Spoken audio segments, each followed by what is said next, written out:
देखें e commerce के जो बड़े चैलेंजेस हैं वो बड़े चैलेंजेस कौन से हैं? दो बड़े चैलेंजेस हैं, account creation and account suspension. बुनियादी तौर पे किसी भी प्लेटफॉर्म पे काम कर लें, अमेज़ॉन है, वॉलमार्ट है, ईबे है, इसमें ज़्यादातर जो मसला पेश आता है वो आपको यही आता है कि आपका या तो बनता नहीं है अकाउंट आपसे, और बनते बनते सस्पेंड हो जाता है, और फिर सस्पेंड हो जाता है तो रीइंस्टेट नहीं होता। ये दो चीज़ें हैं जो अगर आप लोग टैकल कर लेते हैं तो यूँ समझ लें कि आपका लॉन्ग टर्म जो जर्नी है वो स्टार्ट हो जाती है।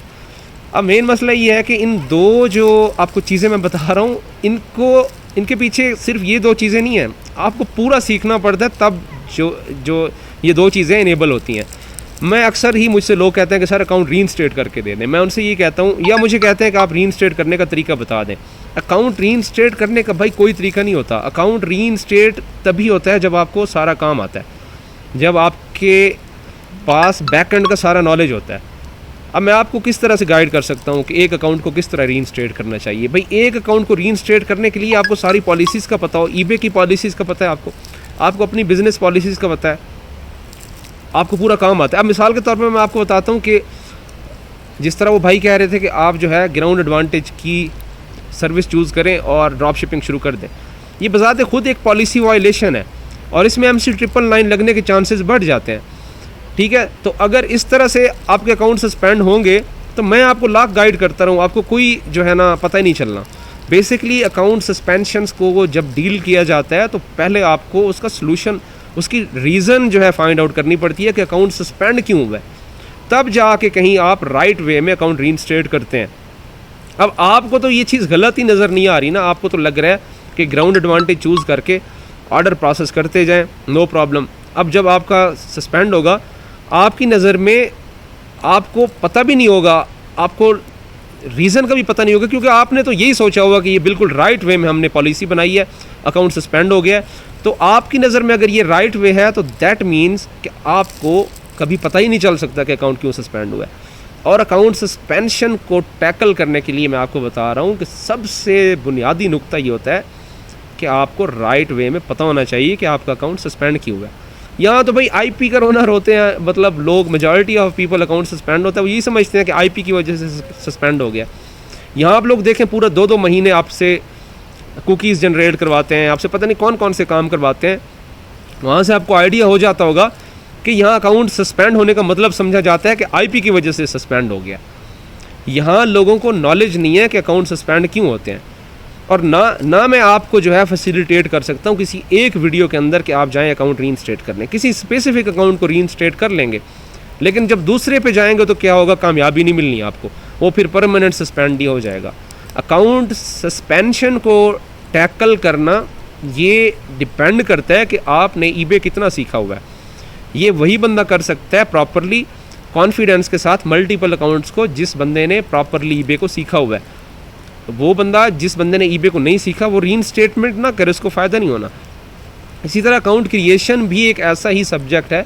अकाउंट क्रिएशन में आपको बहरहाल IP का पूरा नॉलेज होना चाहिए, आपको फिंगरप्रिंट्स का पूरा नॉलेज होना चाहिए, अपनी मशीन की पूरी अंडरस्टैंडिंग आपको होनी चाहिए जो आप लैपटॉप या कंप्यूटर यूज़ करते हैं। फिर जाके, और साथ में ईबे की पॉलिसीज़ का पता होना चाहिए, फिर जाके आप जो है एक प्रोफेशनल वे में अकाउंट क्रिएट करते हैं। और एक क्रिएट नहीं करते आप, फिर अकाउंट क्रिएट करते जाते हैं, आपको प्रॉब्लम नहीं आती। तो यहाँ ये जो तरीक़ाकार होता है कि अकाउंट बनाएं और चलाएं जी, उसको लंबा खींचते जाएं, महीना, 2 महीना, 3 महीने, इसको कहते हैं आपका फ्लाइट रिस्पॉन्स। फ्लाइट रिस्पॉन्स ये होता है कि आप लड़ें, एक ही दिन में बनाएं, सस्पेंड करवाएं, फिर रीइंस्टेट कर लें।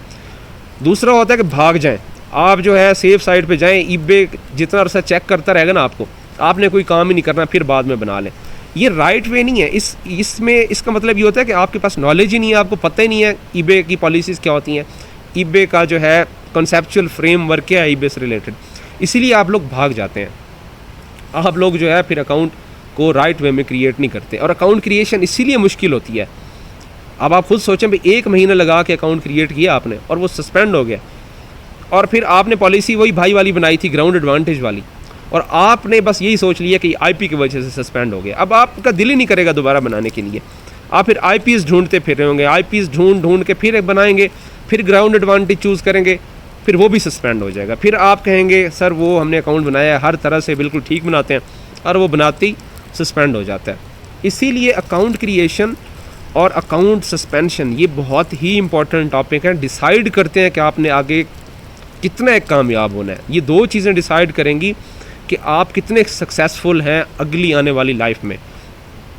और फॉर्चुनेटली या अनफॉर्चुनेटली ये दो काम आपको तभी आते हैं जब आपको प्रॉपर पूरी अंडरस्टैंडिंग आती है। मैं ज़ाती तौर पे मैंने स्ट्रगल किया अकाउंट क्रिएशन के साथ, मैंने स्ट्रगल किया अकाउंट सस्पेंशन के साथ, और एट द एंड मैंने इन चीज़ों को तब जाकर टैकल करना शुरू किया जब मेरे पास एक सफिशेंट नॉलेज आ गया, प्लेटफॉर्म की अंडरस्टैंडिंग मैंने अच्छे से सीख ली।